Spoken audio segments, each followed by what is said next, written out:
The Marvellous Island by Saunders F. Nichols. Published in the Sydney Mail and New South Wales Advertiser, Saturday the 18th of August 1888. Chapter 1. Mad Friend, Mad Dog.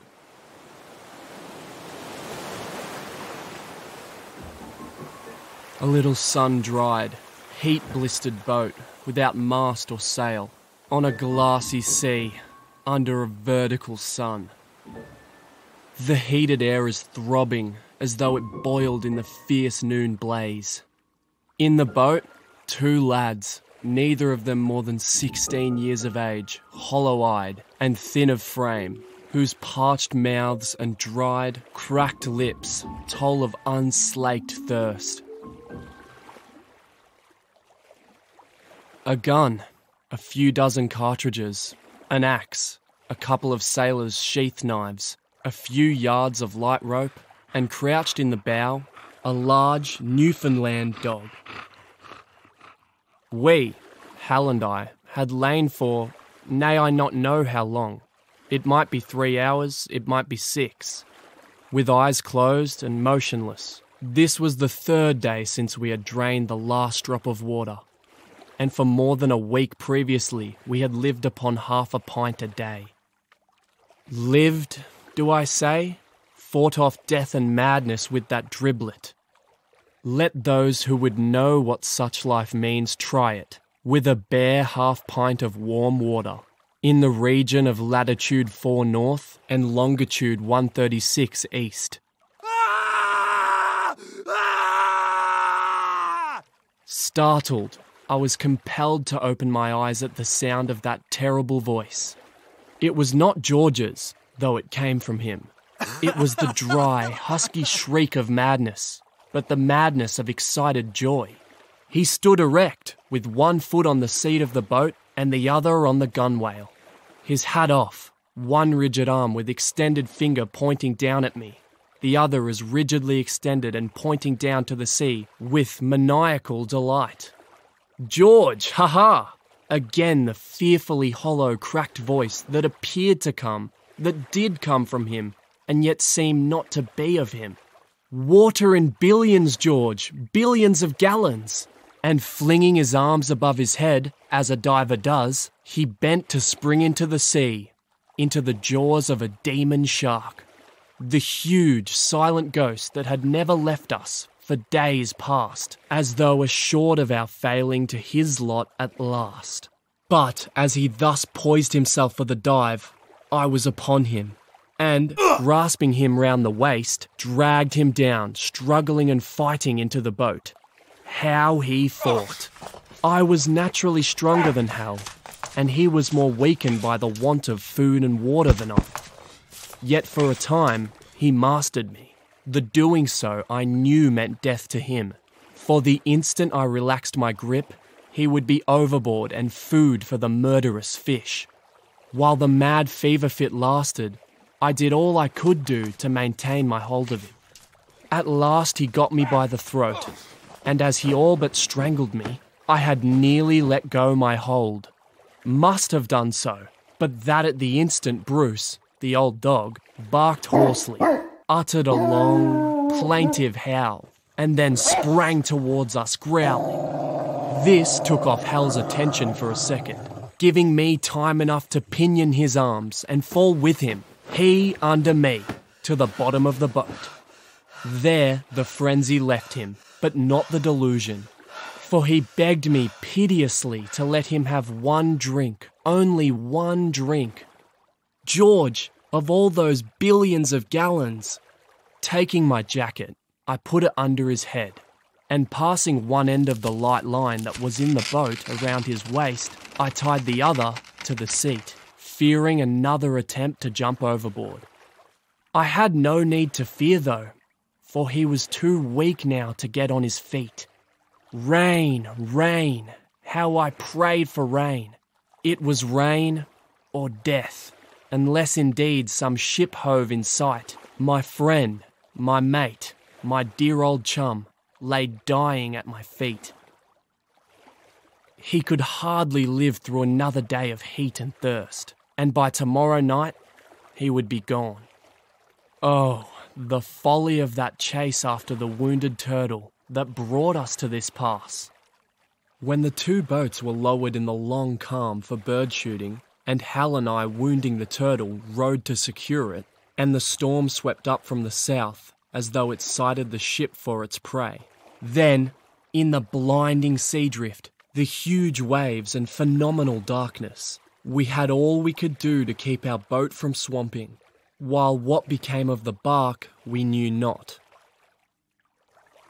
Then the night came on, and when the morning broke in stillness and sultry heat, the sea heaving in great swelling, sullen masses, we looked in vain for the vessel.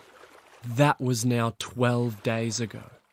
The few biscuits we had were gone. The little water in the tiny 4-gallon cask gone.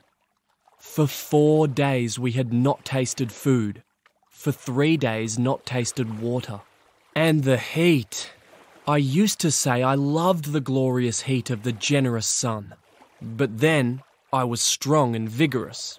I had food, and more than food, I had water to drink and shade if I desired it. Now, neither. And the heat seemed to me a fierce, unrelenting, maddening tyrant. My throat was dry, my tongue and mouth without moisture, my lips cracked, and my eyelids hurt the eyeballs as they moved unmoistened in their sockets. And the skin of my body was dry as shriveled parchment. How could I ever have rejoiced in this accursed sun blaze? And Hal? Hal was worse. He was better too, for surely his madness was a merciful blessing of oblivion to him. He no longer asks for water. He lies quiet in his madness. But am I going mad too? I remember these things vaguely flitting through my brain, and then suddenly my heart leapt with a joyful thought. The dog. Why, the dog was meat and drink. Hal should not die yet. But Bruce, poor fellow, he must.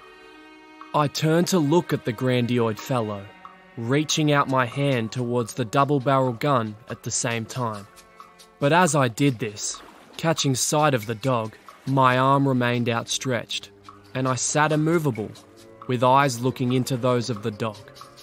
He was crouched, as though about to spring, his eyes red and glittering, half out of his head, their gaze riveted upon me, the great ears extended and tremulous, his tail slightly waving, and a spumy froth exuding from his open jaws. The dog was mad. He was making a stealthy, noiseless forward movement, as though to get nearer for the spring. And I knew that in a second or two, he would be upon me. I knew, too, that any sudden movement of mine would bring him with one bound at my throat. I dare not remove my eyes from his. The canning of his madness would seize the unguarded moment to spring upon me. Was the gun loaded? I was not sure. We had shot a bird some days previously, and its rank flesh had stayed our hunger for the time, but had fearfully increased our thirst. I did not remember loading that barrel, but surely the other had been, and now remained loaded. The gun lay just in front of me, the butt resting by my foot, the muzzle inclined forward across the seat in front. A slight elevation of the butt and muzzle would cover the dog. There would not be time to bring the butt to the shoulders, no time to aim. Nay, in advancing my hand to the trigger, as I was stealthily doing, I was hastening his attack, for a deep growl escaped him, and he churned the scum that covered his jaws into a viscid froth. Still, there was nothing else for it. Unless I stopped him, neither Hal's life nor mine was worth 5 minutes' purchase. And, if I missed him, well, it was as bad, for I had no strength left to contend against his powerful frame. My hand touches the gun, but I never for a moment remove my eyes from those red and glaring ones. that are with such fearful intensity watching me. The fingers glide into the trigger guard, are on the left barrel trigger. I cock the hammer, and the gun moves slightly. He is at me, gathering himself into a ball and uttering a hoarse, vicious roar rather than a bark. He bounds forward. I pull the trigger, but the next instant am struck down. My head is driven with fearful force against the gunwale, and I become senseless. To be continued.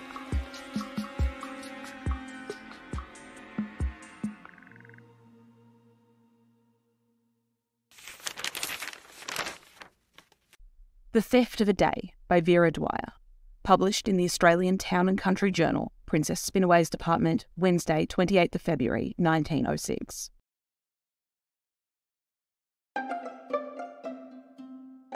It was at the end of a hot summer day that the lawyer broke the news to the four girls, just when the place seemed dearest to them. Kathleen and Cora were hosing themselves and the garden alternately. There were only a few cultivated beds near the house. The rest of the grounds was a wilderness where tall gum and whortle trees grew and blackberry bushes spread. Lena and Rennie had wandered down the drive to the shabby white gate at the end. They leaned against it, gazing at the old house with its wide, long veranda, their faces worried and unhappy looking. What if we do have to give it up? Lena said. She was 15, the oldest of the four. No, Rennie responded. We'll manage it somehow. Uncle Jack is awfully clever, you know. I shouldn't mind being a private secretary or something myself to earn some of the money. Rennie was 13. Don't be silly, said Lena. What could you do? We can't get nearly enough money to pay the interest. Uncle Jack's only earning a little bit, although he works awfully hard.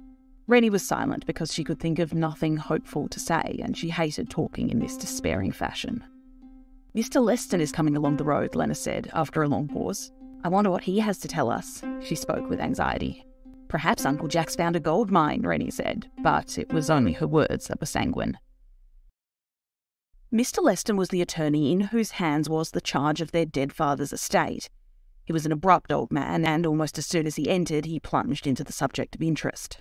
I've received instructions from your uncle and guardian in Melbourne, he began, to settle the whole affair as soon as possible. He finds it absolutely impossible to meet the maze of financial difficulties surrounding the estate, and he's come to the conclusion that he'll have to give it up. I'm going to the city next Friday morning to settle it all with Mr. Davies.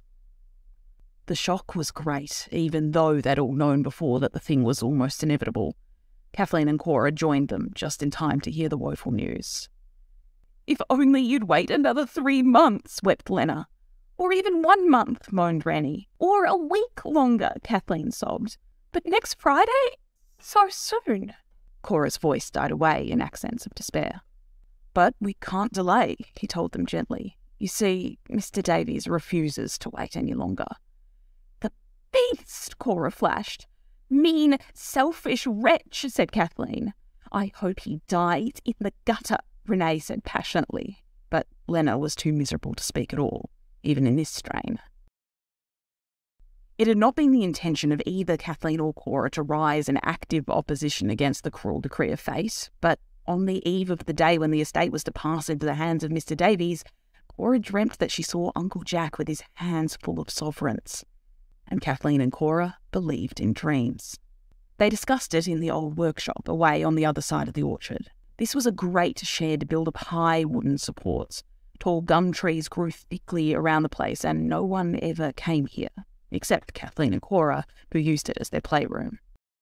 A rickety flight of steps led up to the door, so broken and frail that there was always a chance of them giving way before you reached the top, or the bottom, as the case may be. The roof was high and brown and covered with cobwebs. Great rafters stretched across to support it. When their great-grandfather had immigrated to Australia many years ago, the place had been built for a carpenter's workshop, and there was still a carpenter's bench at one end of the shed. Today, Kathleen seated herself on a sawhorse and Cora on the floor, and Kathleen remarked that it was a good sign. Although, of course, dreams often mean just the opposite thing, Cora said. Oh well, it's that now, responded Kathleen. What a pity Mr. Leston is coming today. We'll have no time to see, Cora exclaimed.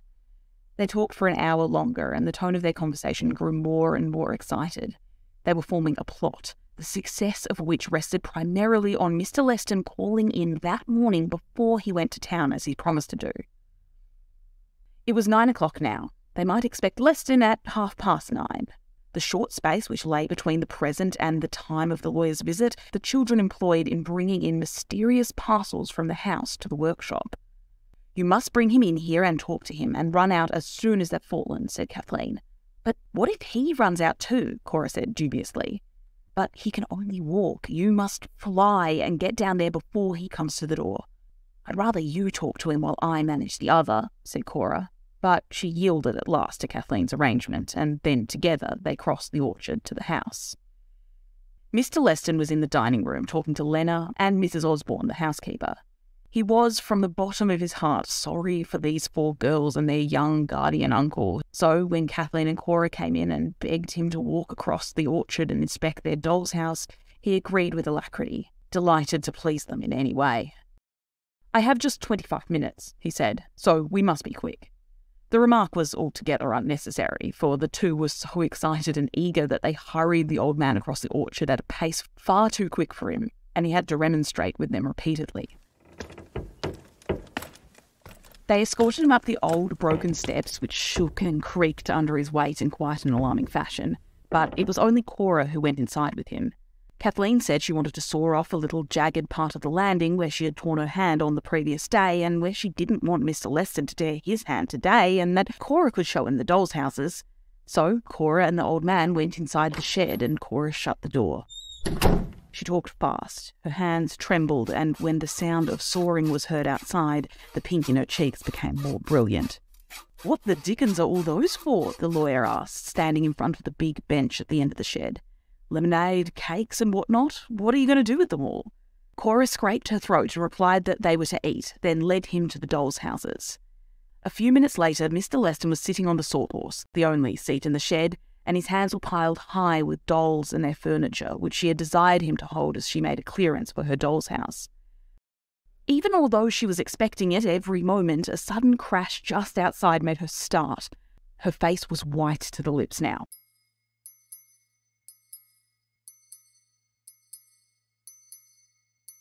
Before her eyes floated innumerable stars. With difficulty she found sufficient breath to speak, but it was the moment on which depended the success of the whole scheme, and she seized it. "I'll go see what it is," she cried in answer to the lawyer's startled look. "Stay there, and don't drop those things whatever you do." She flew to the door, opened it, shut it, and stood on the landing outside. A landing which shook under her light weight, for the flight of rickety steps which led up to it lay prone on the ground, and Kathleen, a saw in her right hand, was rapidly descending a ladder which was placed against the landing.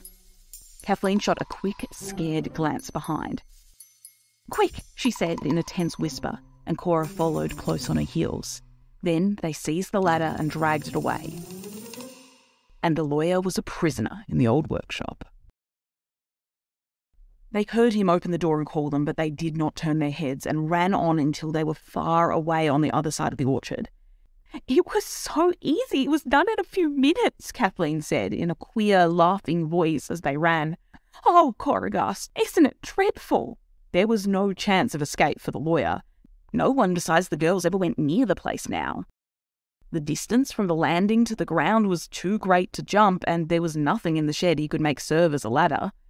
But they had considered his needs. There was 3 bottles of lemonade on the bench in the workshop, a loaf of bread, some oily butter in a basin, a glass of apricot jam, some slices of cooked ham on a plate, a large raspberry tart, some little coconut cakes, a pillow, 3 rugs, a blanket, yesterday morning's newspaper, a candle, and some matches. Mr. Leston was going to settle the affair with Mr. Davis that day, but if Mr. Leston were not forthcoming, what then, Mr. Davis? A moment's time was gained, a moment in which Uncle Jack might appear, his hands full of golden sovereigns. All day long the two hovered near the place. It was a daring thing they had done, and they realised the depth of their crime. What if the dream meant nothing at all, or, as Cora had suggested, just the opposite thing? And if it were to be realised, how long must they wait? How long were they to keep Mr. Leston shut up there? If the dream meant nothing, when would they be brave enough to set the ladder against the shaky landing and release their prisoner? And when he realised, what would he say? What would he do? What would Mr. Davis say about the delay? And what would Lena and Rennie and Mrs. Osborne say if they knew where Mr. Leston was at the present moment? Was there any dreadful punishment to be incurred by shutting up a lawyer in a workshop and detaining him from his business? All through the hot, weary day they tortured themselves thus, until the sun got lost behind the dark blue hills and the trees in the orchard were only dusky outlines. A dozen times they had seen him that day, from behind a large tree, come to the door and look below as though he were contemplating a leap. Once, when he was inside, they ventured a little nearer and heard him loudly pronouncing maledictions on them, and the sound gave them shuddering feelings about the consequences of their action. The four sat out on the veranda in front of the house all evening, but for the greater part of the time they were silent. Once, Rennie, in a sudden little burst of passion, said, "Oh, perhaps we'll live in a house that smells new all the time you're in it, a house full up of modern conveniences." And Lena said miserably, "It's all settled now. It isn't ours a single bit." But Kathleen and Cora were wondering whether a light were glimmering through the dusty, cobwebbed windows of the workshop, whether Mr. Leston would be very uncomfortable lying there on the floor all night, whether Uncle Jack and his sovereign-filled hands would arrive by tomorrow morning's train, or whether they would get a letter from him telling them that he had been unexpectedly left a large fortune, wondering how the miserable affair was all to end. The next morning, Cora proposed walking to the station to meet the express from Melbourne on its way to Sydney, just to see if Uncle Jack would step out of the train. But Kathleen said no. The vicinity of the workshop had a dreadful sort of fascination for her, as in fact it had for Cora too. And so, as soon as breakfast was over, they commenced their restless wandering from the house to the end of the orchard. When they were sitting on the veranda on their second visit to the house, wondering if Mr. Leston had eaten up all they'd provided and whether he was hungry yet, they saw coming up the drive with swift steps a man in a light tweed suit and Panama hat. In his hand only a travelling bag, but of course the gold might be stowed away in it. They screamed, "Uncle Jack!" and raced down the drive to meet him, Lena and Rennie following. His face was pale and worried. His eyes bespoke a sleepless night. "Is Leston here?" he demanded at once. "No," Lena replied. Is it fixed up yet, the place?" he asked eagerly. "Yes," Rennie said. He settled it all yesterday morning." No, he said agitatedly as they reached the veranda.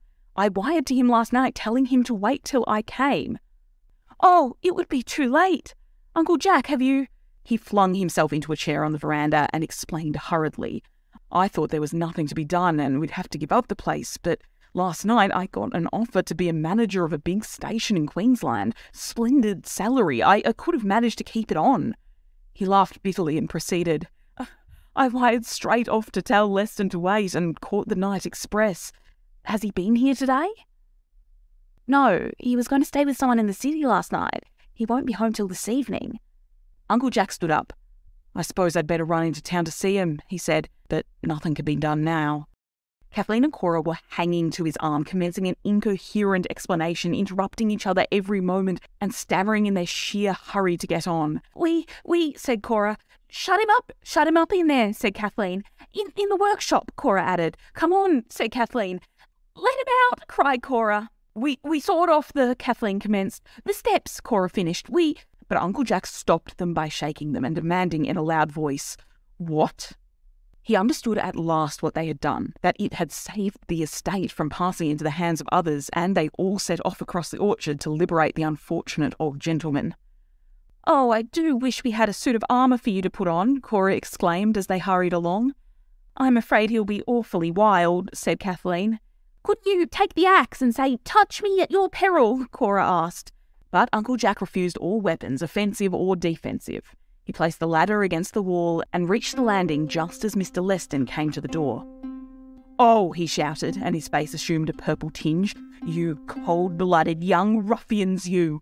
Oh, sir, you're here, are you? Did you tell them to serve me that dastardly trick, eh?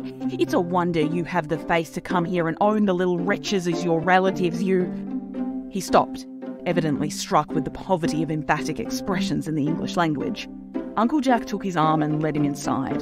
The lawyer certainly had a right to be in a towering rage. From the bottom of the ladder, the four could hear him talking. Lemonade he detested. Pork he never looked at. Pastries made him bilious, and he'd been walking the floor all night suffering from indigestion caused by eating one of those confounded coconut things. At last he descended the ladder and stood on the ground below. We beg your pardon," the two sinners stammered. "Ugh, you little vagabonds," he gasped, seizing them one in each hand, and he shook them till their teeth chattered. Then they all walked back to the house, Uncle Jack apologising and explaining all the way, the lawyer protesting loudly, and the four walking behind. "Oh, you darlings," Lena said. "Oh, you little dear things," Rennie cried. But the lawyer overheard their rapturous exclamations, turned about and stared at them fixedly. I'm so sorry," Lena said in the utmost confusion, lowering her eyes. But as he looked at them, all the citadel of his anger gave way with a suddenness that astonished them. "Deuce take it," he exclaimed with extreme heartiness. "Sorry, then I'm not." Which, of course, was just about equal to saying that he was very glad indeed. Wasn't it? The end.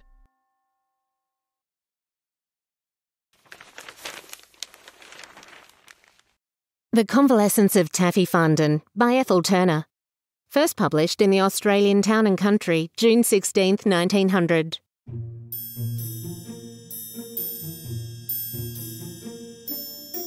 "19, 20, 21. Will you have mutton broth or beef tea, Master Keith? 22, 23. Master Keith, I'm waiting. 24, 25. Susan, there are 130 tassels on this bed. 32 loopy-up things. 16 bits of lace and 4 knobs. My, are there really now, Master Keith? 130. Just fancy." Susan spoke in a humouring tone and gave the muddled-up bedclothes an indulgent little pat. "Don't be an ass, Susan." Taffy's voice was quite fretful, and he gave the blankets a vicious little tug. Since he had fallen ill of measles 4 days ago now, all the servants had treated him in a commiserating, indulgent way, as if, he thought to himself, he was a baby, or at least an imbecile. Susan's good temper was imperturbable.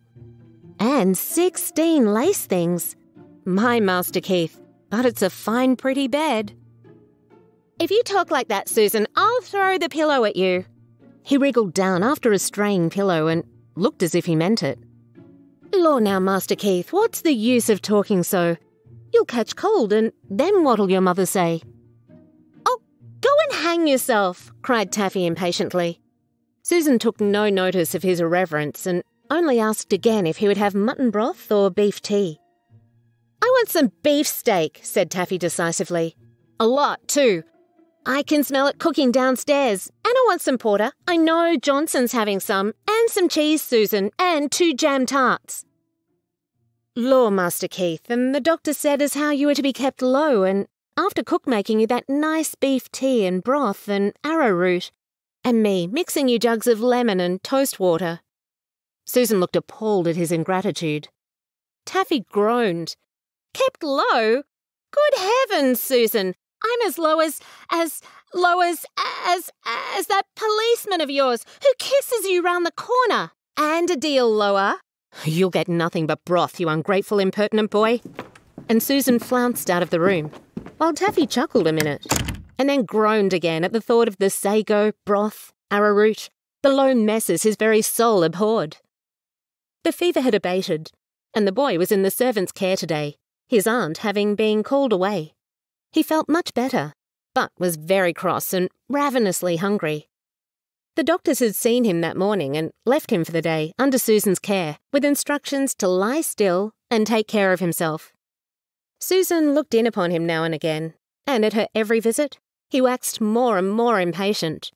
The bedclothes were in a most astounding confusion. One sheet, twisted almost to a rope, was up at his shoulders. The other was in a ball at his feet, and the blankets and counterpane were in a hopeless muddle.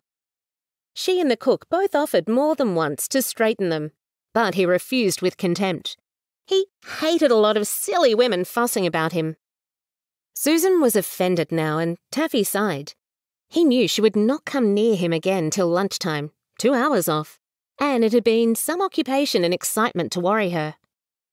"Susan," he called. "Susan! Susan!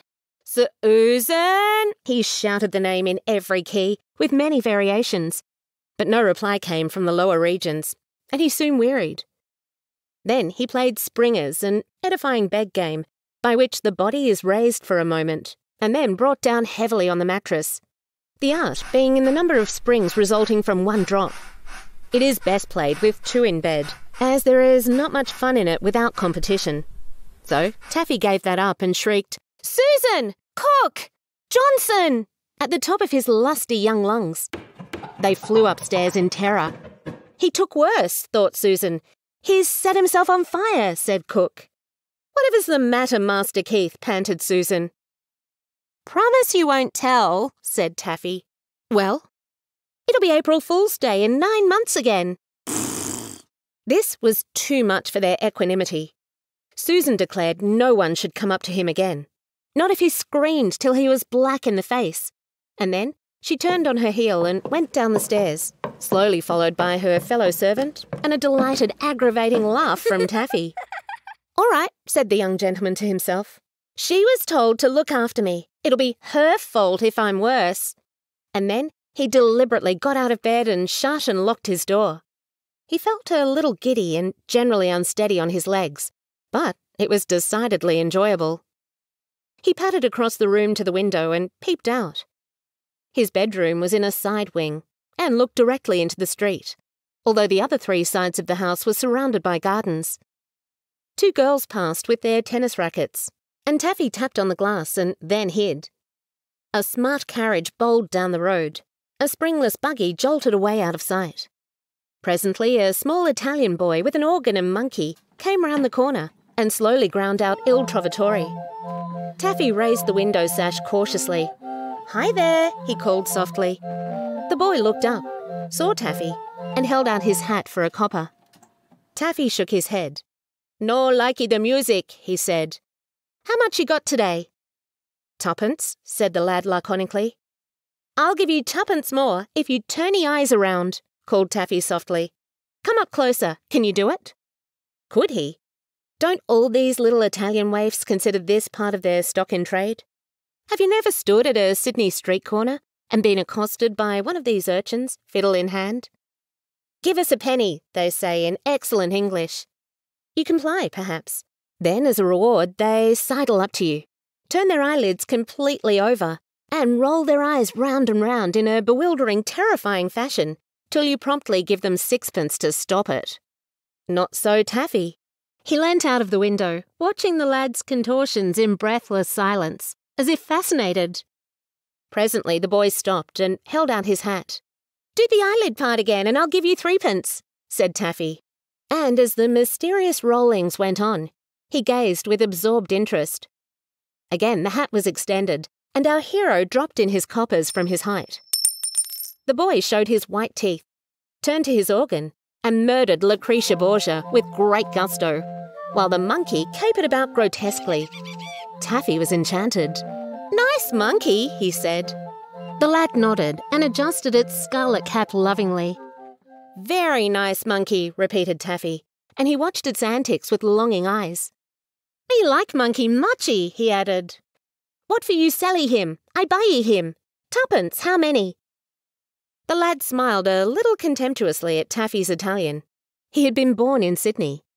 "I couldn't sell Carlos. I've had him near 6 years," he said, hugging the animal up to his velveteen jacket. "If you come down, I'll lend him you a bit." Taffy's eyes grew brilliant, and the colour came into his pale face. "I can't come down," he said eagerly, "but I'll give you a shilling if you'll give him me for a bit up here. I'll take care of him. Oh, do, just for an hour." The lad hesitated. It was a grand big house. His pet would be safe, surely, but there was getting him up. "A shilling, 6 2pences?" said Taffy persuasively. Still, the lad hesitated and eyed the wall doubtfully. Carlos could not climb it. "A shilling and 3pence, cried Taffy impatiently. A gleam came into the sleepy eyes of Italia's dark-browed son. "It's not enough," he said. "All that waste of time. I'll lend him a bit for 2 shillings. 1 and 6pence, pleaded Taffy. 2 shillings, said the boy inexorably. 1 and 9, ventured Taffy. The Italian picked up the monkey, as if to move away. 2 shillings, or goodbye, he called. The monkey took its hat off with an irresistible gesture. 2 shillings, said Taffy resignedly. The boy wheeled the organ close up. How you get him if you can't come down? I can't climb up and give him to you. Would a piece of rope do? Said Taffy, wrinkling his brows. I could haul him up. And break his legs? Not if I know it. Have you a bag? Happy inspiration. Taffy stripped off a pillowcase in a twinkling and lowered it down, tied to a long rope that he always kept in his room. Carlos was placed carefully in by his master, and amid countless injunctions, was drawn up slowly, very slowly by Taffy. Perhaps, dear readers, you've never tried raising from a low elevation to a higher one a lively, well-fed monkey encased in an embroidered belaced pillow slip attached to a knotted piece of rope. If not, you may take Taffy's assurance that it knocked spots off the hardest Euclid problem he had ever worked. Great beads of perspiration were standing out on his forehead, and his knees were trembling in the oddest fashion by the time he had the animal fairly on the windowsill. "Don't you go trying none of your tricks with him," cried its master, filled with anxiety as he saw the last of the live cargo disappear into the room. Taffy reassured him. "What are you going to do whilst?" he asked. And then, as the monkey owner seemed uncertain, he was struck with another brilliant idea. He rummaged in his coat pocket and found 18pence, confided in the boy he was almost starving, and commissioned him to go down to one of the shops and get him something to eat. "What'll I get you?" asked the Italian, with a feeling of intense admiration for a boy whose money seemed endless. Taffy pondered thoughtfully, got out a stump of lead pencil, and proceeded to make a list. "I feel as if I want some meat," he said slowly. "Can you buy cooked meat at the butcher's?" "There's German sausage and boiled beef," returned the Italian after some thought. "You can't get no olives, though, up here." Taffy wrote down cooked meat, bit his pencil for a minute, and added 2 bottles ginger ale, coconut, dates, peanuts, 2 buns, 2 jam tarts, punches taffy, and raspberry drops. This list he wrapped around the money, dropped it through the window, and then devoted himself to Señor Carlos.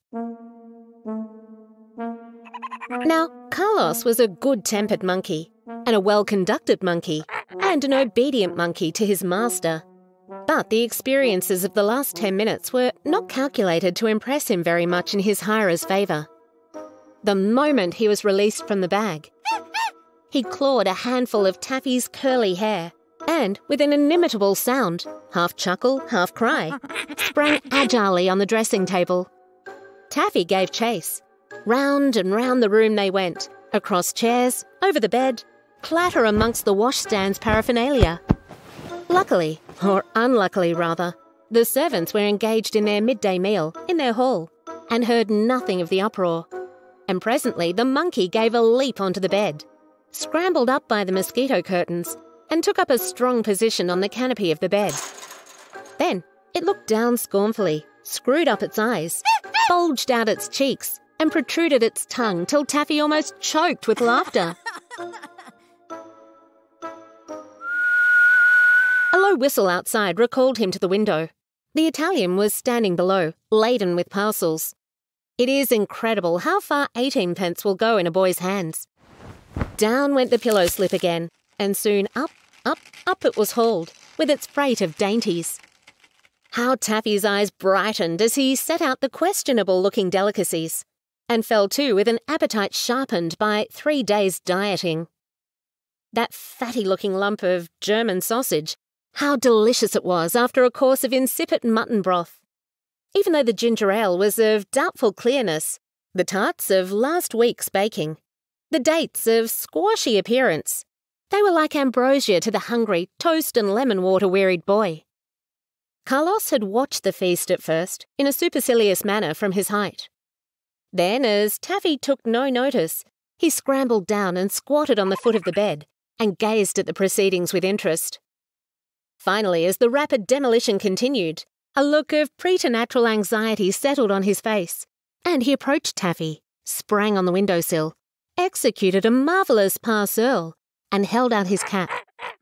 Taffy allowed him to join freely in the dessert of coconut and peanuts, and they soon were on the most amicable terms. But hark! What was that? Taffy sprang to his feet, and the monkey scuttled back on the bed in alarm. From down below came the sound of a groaning door. Taffy knew what it meant. The door between the kitchen and the outer hall always groaned in that way. Susan was coming up with his lunch. In wild haste, he swept up the remains of his feast into the pillowcase, lowered it to the waiting Italian, and drew it up. There was a step on the stairs, the well-known step of a housemaid's slipper down at the heel. Taffy knew the game was lost. There was no time for Signor Carlos to beat an honourable retreat, so he unlocked the door, flung a heap of bedclothes over the monkey, and crawled under the bed. "Well, I hope you've had a nice morning," said Susan as she crossed the floor with the tray. "Lord, what a state the bed is in! Get out with you, Master Keith, and I'll straighten you up a bit." There was frantic wiggling under the mountain of clothes, but no small curly-headed boy emerged. "Will you get out, Master Keith? Law, how have you rolled yourself up, you tiresome monkey, you?" Susan hardly knew how near the truth she was. She deposited the tray on the table with a bang. Then she turned to the bed and pulled hard, very hard at the clothes. They gave way at last, with a jerk that sent her staggering a step or two back. Carlos, spitting with temper at his stifling entombment, and anxious only to be off the treacherous bed, leapt violently onto the woman's broad shoulders and stuck there with all the tenacity of his species. The wildest, most piercing and terrified shrieks that had ever sounded within the highly respectable walls of Hagley House reached the ears of the little band of servants below. Johnson was just conveying a delicate morsel of beefsteak and onions to his mouth, and paused, with knife midway, mouth and eyes frightfully distended. Cook dropped her tumblers of beer, turned as pale as her florid complexion would allow, whispered, "The holy saints preserve us," and crossed herself piously. Bennett, who had more nerve than either, merely laid down his knife and fork and said, "Drat that boy," in a tone of utter exasperation. Then they rose to their feet and went to the rescue of their long-suffering fellow servant. In 5 minutes, Taffy was in bed again, with ears that smarted from Cook's unsparing hand, the monkey restored to its rightful owner, and everyone trying to soothe Susan's excited nerves and dissuade her from going into hysterics as she threatened. She thought better of it, however, after a glass of water had been thrown over her by Cook and suffered herself to be led away. But what would you have? He never did and never had done, and it was to be feared never would do anything that he should. In the natural course of events, therefore, he was not a whit the worse for his adventures. In fact, the fever seemed to have fled out of the window with the monkey, and his repast to have served as an unsurpassable tonic. The end.